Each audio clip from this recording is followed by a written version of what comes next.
Welcome to the channel English Epics. And then her sister Joan were driving back from their parents' house. John, Anne's husband, usually drove, but he had been held up at work, and smiled at Joan and said, "I had to get behind the wheel of the Miata."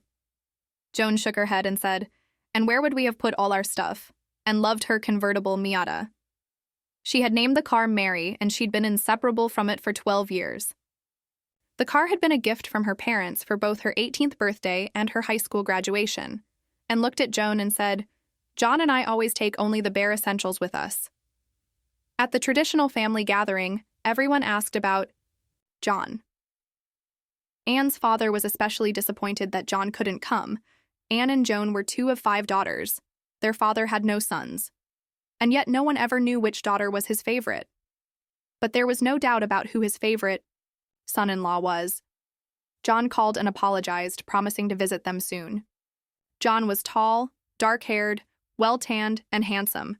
He was also intelligent, loving, and funny.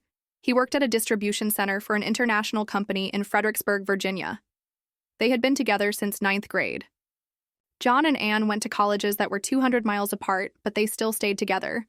John always joked that they went to college together, just at different schools, and looked out the window. She remembered how all the kids used to ask about Uncle John.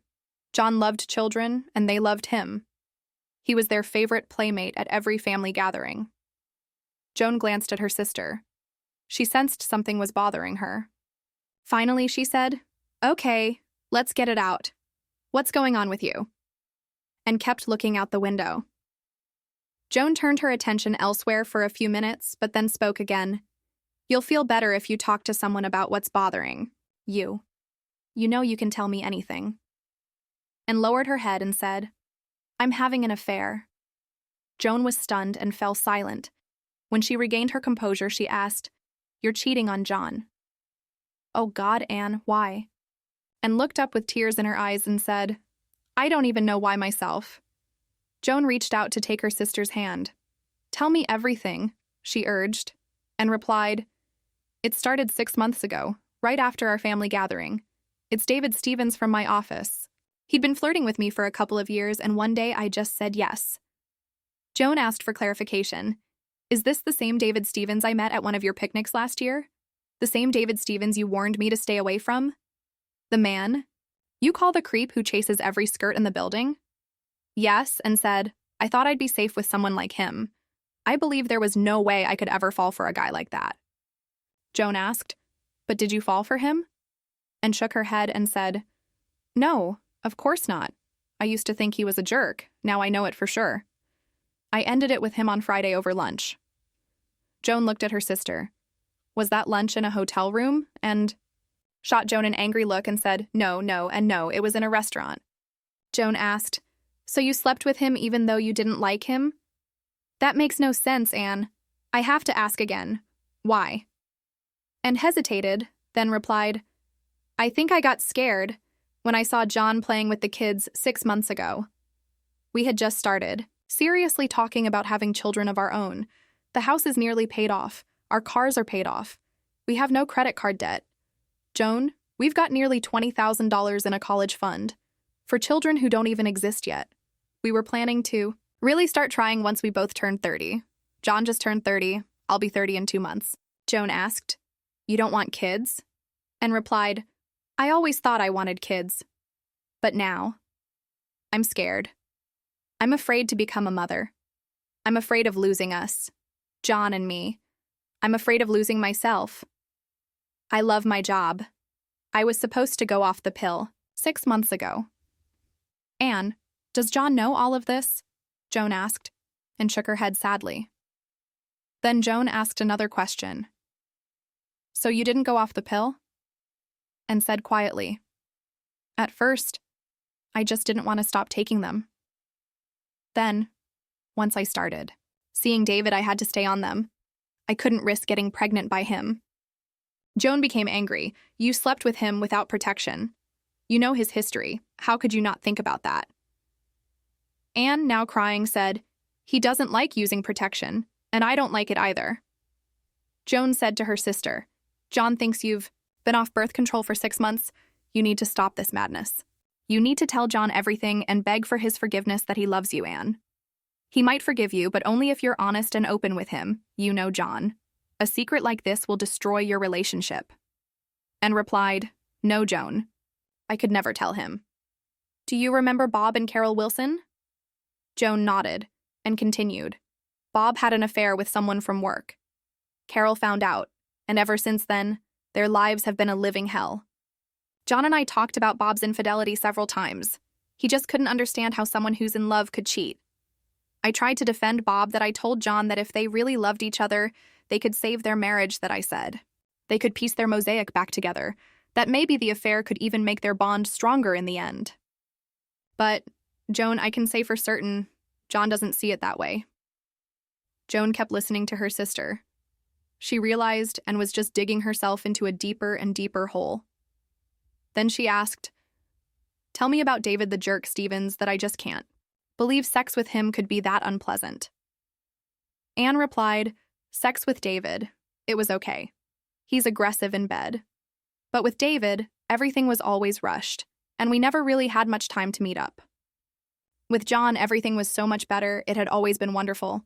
We used to spend entire weekends making love. He always takes care of my needs, whether with his hands, his body, or his mouth. He has an amazing mouth. Thinking out loud, and said, I kept trying to make David more like John, but why would I do that when I already have John? Unfortunately, John started becoming more like David in bed. It's been a couple of months since we last spent a whole day together making love. Joan was concerned by this revelation. She asked, Anne, when did your sex life with John start to change? Was it around the same time you two were talking about the Wilsons? And thought for a moment, I think, yes.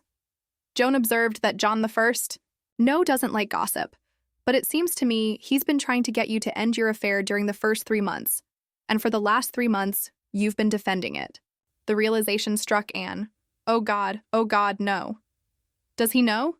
Does John know about David? And grabbed her phone. She needed to talk to John. She needed to hear his voice. The call went straight to voicemail. Joan asked, How did he sound when you talked to him last night? And suddenly realized John hadn't called last night. They always talked before bed, even when thousands of miles apart, they still talked, and said to Joan, He didn't call me last night. Joan pressed gently, Tell me about your last conversation. Did he seem normal? And replied, He seemed normal that we talked about Bob and Carol again. Joan, he said it was already too late for them, that he said that maybe, if Bob had confessed, he might have had a chance. And continued, We talked about Mary, my car. He asked me if I would fix it if the windshield cracked. I told him of course I would. Then he asked if I would repair it if it had a damaged fender. I said yes. Then he asked if I would still fix it if the car was completely wrecked in an accident. I told him no, that I remember saying that the car would never be the same again, that it might look new, but it would never drive the way it used to. And then he said to me that Bob had wrecked his marriage with Carol. Joan started crying too. She said to Anne, Pull yourself together. We don't know for sure that he knows, but we do know that you have to talk to him. Joan pressed the gas pedal a little harder. They turned onto Anne's driveway. The porch light was on, but John's SUV wasn't there, and cried out in fear, He's not here. Joan answered calmly, He might have parked in the garage. Opened the garage door. And knew his car wouldn't be in the garage. Their 2-car garage had always been reserved for her Miata and his 1988 BMW 325C convertible. She used her phone to open the garage door. The 2 women looked into the nearly empty garage. John's convertible was gone. Anne's Miata was also missing, but something else was in its place. In the exact spot where the Miata had once been parked, there was a twisted heap of red metal, about 4 feet by 4 feet. On top of it was a large envelope made of heavy paper, and knew exactly what was inside. She had prepared many such packets. At work. Resting on top of the envelope was a metal badge with the word Mary engraved on it, that it was the emblem that used to be on the back of her car, replacing the original Mazda badge they had swapped out years ago. John's wedding ring was looped through one of the emblem screws. Next to the badge lay her birth control pills. Anne picked up a sheet of paper lying slightly off to the side that it was a handwritten note. Addressed to her, she read the short, Message, Dear Anne. I'm sorry that everything I did still wasn't enough for you, that I hope you and David will be happy together, that I just wished you respected me enough to say it to my face. Your Mary is that pile of scrap metal you see in the garage. Let me know if you manage to piece that mosaic back together again, that I always loved you, Anne. And I always will, that I hope you find the happiness you're looking for in your life. John. P.S. You've contracted a venereal disease. Please get tested. Our doctor says it can get pretty nasty if left untreated. You need to see him on Monday. That he also says you'll need to inform the Department of Health about your sexual partners. Anne handed the note to Joan and sat down. On the floor, she couldn't cry. She couldn't speak. She couldn't move. Joan sat down beside her and held her tightly. Anne's phone rang. She answered without looking at the caller ID. John, she said through tears. No, it's your mother, came the voice on the line. Her mother continued. John just left our house. He brought your father some car parts and said he came to say goodbye. He didn't want to tell us what happened. He said you should be the one to explain why is he leaving you, Anne. Anne said to her mother, I had an affair. I slept with another man. Her mother was silent for a few moments. Then, with deep disappointment, she said, I can't believe you could do something like that. I asked Joan with you and replied, Yes, Joan's here. Then her mother said, I have to go. Your father needs me. Anne, he's crying that I've been married to him for 40 years, and this is only the second time in my life I've seen him cry. Joan helped him get into bed and got up during the night and went downstairs to sleep on the couch. She couldn't sleep in their bed without him. Both women had a restless night. The next morning, and got up ready to face a new day, she took a shower and woke Joan and said, I have a busy day today. Will you help me? She already knew what her sister's answer would be, and thought about John, that he had no real family to lean on. His parents had died in a car accident 20 years ago, that he had one brother, but he was in the military, and they only saw each other once every couple of years. The fact that he was going through all of this alone broke her heart. The sisters left the house and went straight to the doctor's office, that he asked all the necessary questions, as professionally as possible, and felt guilt in every answer she gave. The doctor wrote her several prescriptions to treat the sexually transmitted infection. Then they went to Anne's workplace. She spoke with James Johnson, the partner she worked most closely with. She told him the whole story, that he told her to take a week off. The firm would represent her in the divorce, that he promised to handle any work issues while she was away. After leaving Johnson's office, she walked down the hallway and saw David Stevens talking to a couple of paralegal assistants when he turned toward her and kneed him in the groin. Then she picked up a heavy copy of Black's Law Dictionary and struck him over the head with it. David Stevens flew over a desk and crashed to the floor and said, Expect a call from the Department of Health. She turned around and saw Mr. Johnson. She said, I'm sorry about the mess. Will the firm still represent me if I get arrested? Johnson smiled, nodded, and said, There won't be a police report. Then they went to John's workplace and knew John had a utility trailer and had taken all of his belongings with him, that he must have left the area. But she had to find him. She went to the office of John's boss and had met Fred Jennings at several company events. He was a good boss and a good man. His secretary was Doris Miller, the company's mother hen. When Doris saw Anne, she said, Hi, Anne. Fred's been expecting you. Please, go on in and have a seat. And noticed the sadness in her eyes. Anne and Joan entered Fred Jennings's office and sat down in the chairs he offered, and spoke firmly, I need to know where John is. Is he still working here? Fred replied calmly. Anne, you don't have any enemies here. I've always liked you, and I think very highly of John, that he told me you might come by. He authorized me to answer all of your questions. Fred continued.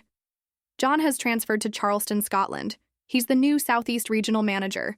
It's a big promotion for him. That we first talked to him about the move 6 months ago, but John turned it down, that he said you two were planning to have children, and he wanted you to stay close to your family.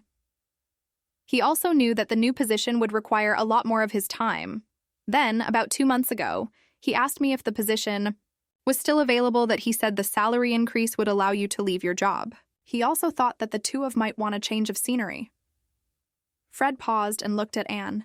He added, John is an excellent employee, but he's a terrible liar.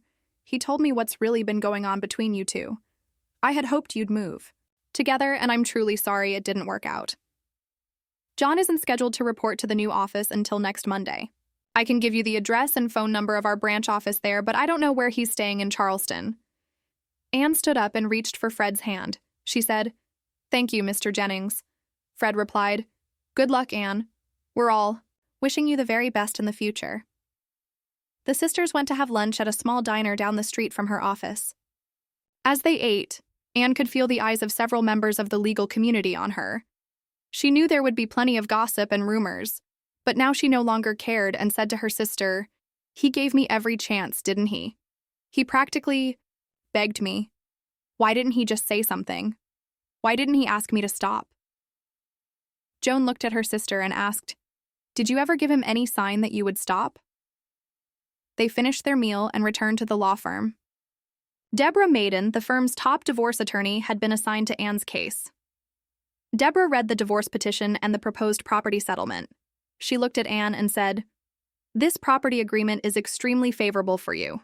He's leaving you the house, which appears to be nearly paid off. On top of that, he only withdrew $25,000 from your joint investment and bank accounts. You'll keep your 401k as well. This settlement is better than I think we could have ever hoped." Deborah paused to observe Anne's reaction, then continued. "Your husband is requesting the following. He'll take the two vehicles he drives, his 1988 BMW 325 IC and the 2018 Toyota RAV4. He'll keep his 401k, which appears to be slightly larger than yours. He also withdrew $5,000 from your primary checking account, as well as the entire balance of the investment account he labeled the Children's Fund. That account held $20,000. The value of your other investment accounts is higher. The final request is that you return to your maiden name." Joan held a sobbing N in her arms. Deborah Maiden felt a tear roll down her own cheek. She had always liked Anne. She knew her husband too, and they had seemed so perfect together. Over the years, Deborah had seen so many broken marriages. She couldn't help but wonder, if these two couldn't make it work, what hope did others have? She knew it was unprofessional, but she walked around her desk and hugged Anne. The three women cried together, for love lost. There was nothing to fight over in the divorce. Deborah raised the issue of Anne's destroyed car, but John's attorney pointed to the unequal division of assets. Maiden sought advice on pursuing it further, but the request was denied. John was working outside the area, and such proceedings would have been unfeasible. 45 days later, Anne found herself in a conference room to finalize her divorce. It was the first time she had seen John since he left her. He tried to look composed and well put together, but it was clear he wasn't. Anne was accompanied by her parents and Joan. Her parents insisted on being there, though Anne wasn't sure whether they had come for her or for John. And then John greeted each other politely and courteously and asked, "John, can we speak in private for a minute?" John nodded and turned to the lawyers. "Could we have a few minutes in one of the conference rooms?" Deborah led the two of them down the hallway into an empty room. Anne began, "I'm sorry. I'm so sorry for hurting you. I've been trying to understand why I cheated on you. The only answer I have is that I was scared. I was afraid of the changes coming into our lives." John shook his head and said, "And I was excited about the changes coming into our lives. I thought we shared the same dreams about our future. Do you remember what we promised each other before we got married?" And nodded slowly and replied, "We promised to always talk to each other. We promised never to let anything come between us. We promised to always tell each other the truth." And added sadly, "I was afraid that having children would hurt us, you and me as a couple. I was afraid they would destroy our relationship." John responded sharply, "You thought children might hurt our relationship, so you slept with another man to fix us." John calmed down and continued, "If you had told me about your fears, we could have faced them together. The truth is, you didn't want to deal with the changes.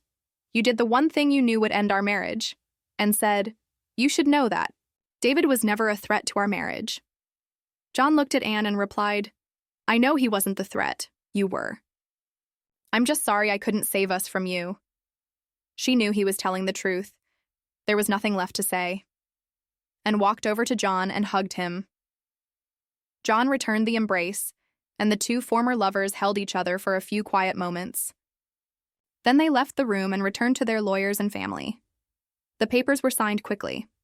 As they were getting ready to leave, John turned to Anne and handed her a key and a sheet of paper. He said, "I've put some of your things in a storage unit. You'll need to go pick them up today or tomorrow before the rental expires." John hugged Anne's mother and shook her father's hand. He promised to visit them just as they had asked. He hugged Joan and thanked her for being there for Anne. Then John turned and walked out of Anne's life. Anne just wanted to go home, but her father insisted they stop by the storage unit. He opened the door, and the four of them stood staring at what was inside. There, parked in the center, was Mary in all her glory. The Miata looked freshly waxed, and checked the back of the car for the emblem. It was there. The license plate read, ANN Miata. Anne found a note on the windshield and read it, "Anne, this is the real Mary. The heap you found in the garage was an old wreck I found at a junkyard. I wanted you to feel my pain, but I couldn't bring myself to take Mary away from you. Remember, we made 2 emblems for this car. I hope the 2 of you have many more happy days together. With love, John. P.S. Mary needs to be insured before you get behind the wheel." Anne's father said, "John called me 2 days ago and told me about your car. He wanted to make sure you got her home safely," and drove the Miata home, deciding to take the risk and cover the 2 miles. She parked Mary in her usual spot in the garage and turned off the ignition. Her family found her there, crying. They had been waiting for her in the living room, but they knew she needed time to let it all out. The funny thing about life is that you often survive something you were sure you couldn't. Anne moved on with her life and threw herself into her work. A couple of years after the divorce, she applied to and was accepted at Georgetown Law School. She rarely drove her beloved Mary. The joy she once felt behind the wheel was gone. She preferred to drive the Toyota Corolla she had bought after John left. She kept in close contact with her parents. When she asked, they would tell her they'd spoken to John. Anne always wanted to know if he ever asked about her, and the answer was usually no. The family reunion was approaching, and Anne spoke with her parents again. Her father asked, "Is it okay if I invite John to the reunion?" She paused and replied, "Dad, it's been almost 5 years. I know how close you 2 were. I don't mind if you invite him." Her father added, "Even if he brings someone with him." Anne closed her eyes and said, "Yes, Dad." At the family reunion, Anne watched as John walked into the yard. The last 5 years had been kind to him. He looked happy. He was accompanied by an attractive woman and 2 children, who appeared to be between 8 and 12 years old, and looked closely at the woman. She was pretty, tall, and slender, with long black hair. Her chest was modest, but she had elegant legs. She had a nice figure, though it seemed she still had a bit of a postpartum belly. The 2 children quickly disappeared into the crowd of other kids playing nearby, and thought this might be the right moment to introduce herself. As she approached the couple, John turned toward her and said, "Good to see you again, Anne. I'd like to introduce you to my wife, Maria," John said. The pretty woman extended her hand. "Nice to meet you, Anne," she said, and replied, "Pleasure to meet you too, Maria. You and John look great. Who are the 2 little ones that came with you?" Maria answered, "These are our children. William, he's 9, and Serena, she's 11. They were so excited to come today. Neither John nor I has a big family. Thank you for letting us join." John added, "I adopted them when Maria and I got married, last year. Their father was killed in Afghanistan a few years ago." Anne smiled and touched John's hand.